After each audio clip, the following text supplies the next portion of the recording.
প্রস্থ 9 স্যার। না আবার কর, দৈর্ঘ্য দেখি কত?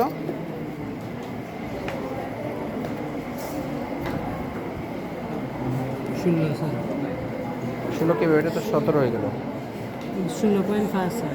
হ্যাঁ 16.5, হ্যাঁ 16.5, তাহলে দৈর্ঘ্য 16.5। তারপরে প্রস্থ কত? প্রস্থ স্যার 8.5। 8.5 দেখি, ভালো করে ধর, এই 0 থেকে প্রস্থ 9 হচ্ছে না? 0 থেকে ধর, এই তো এটা 9 না? জি স্যার। প্রস্থ 9, ওকে। তাহলে দৈর্ঘ্য কত? 16.5, প্রস্থ 9। হ্যাঁ, তোরটা মাপতো, তোরটা কোথায় দেখি, এখানে নিয়ে, এখানে আন। হ্যাঁ, দৈর্ঘ্য কত বল? হ্যাঁ 20, ওকে। প্রস্থ কত? 12, ওকে। সেন্টিমিটার 20 সেন্টিমিটার, 12 সেন্টিমিটার, ওকে। নিকেলেরটা দেখা তো, দৈর্ঘ্য মাপ।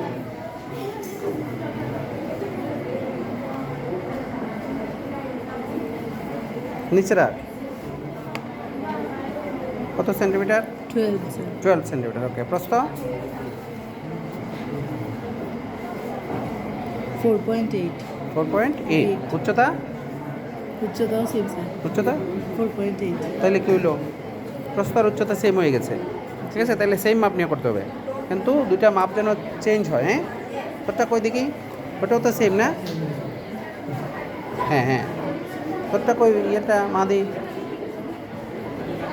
এটা কি দৈর্ঘ্য, প্রস্থ আর উচ্চতা সেম হয়ে গেছে না? হ্যাঁ, প্রস্থ উচ্চতা চেঞ্জ করে করতে হবে, ওকে। হ্যাঁ বল, কত সেন্টিমিটার হচ্ছে দৈর্ঘ্য? হ্যাঁ 40 সেন্টিমিটার। 14, হ্যাঁ। পরে প্রস্থ? 75 সেন্টিমিটার। হ্যাঁ 75।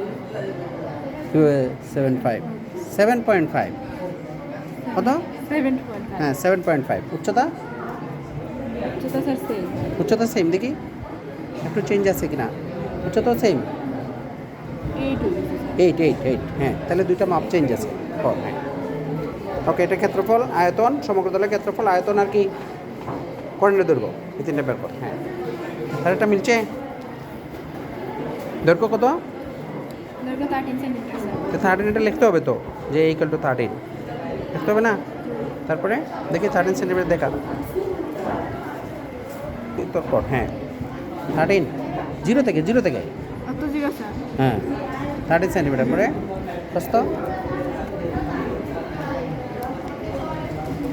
প্রস্থ 8 সেন্টিমিটার, ওকে। উচ্চতা? 7.5। হ্যাঁ 7.5। 7.5, ওকে। তো এটা তো এখানে লিখতে হবে যে এ ইকুয়াল টু এত, বি ইকুয়াল টু এত, ডাইরেক্ট মান বসালে হবে না, ওকে। তারপরে আমরা কী বের করলাম? আয়তন, কর্ণের দৈর্ঘ্য, সমগ্রতলের ক্ষেত্রফল, ওকে। এটা দৈর্ঘ্য কত? 19 স্যার। হ্যাঁ 19। কোথা থেকে? 0 থেকে শুরু কর, এই যে 0, হ্যাঁ। কত হয়েছে? 19, 19, ওকে। তারপর প্রস্থ?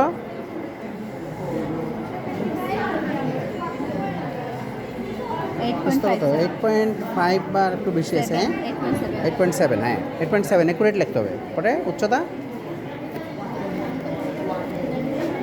উচ্চতা কি সেম আসে?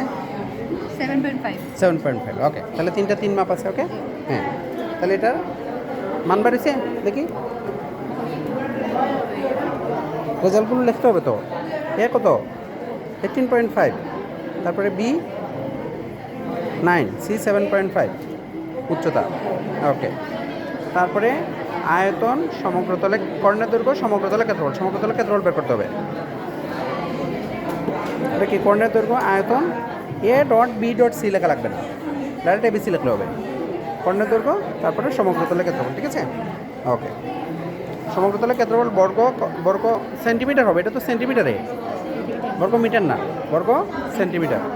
এইটা কর্ণের দৈর্ঘ্য হবে সেন্টিমিটার, এটা আয়তন ঘনমিটার, আয়তন হবে ঘন সেন্টিমিটার, ঘন সেন্টিমিটার, ওকে। হ্যাঁ সবগুলো এটা, ওকে।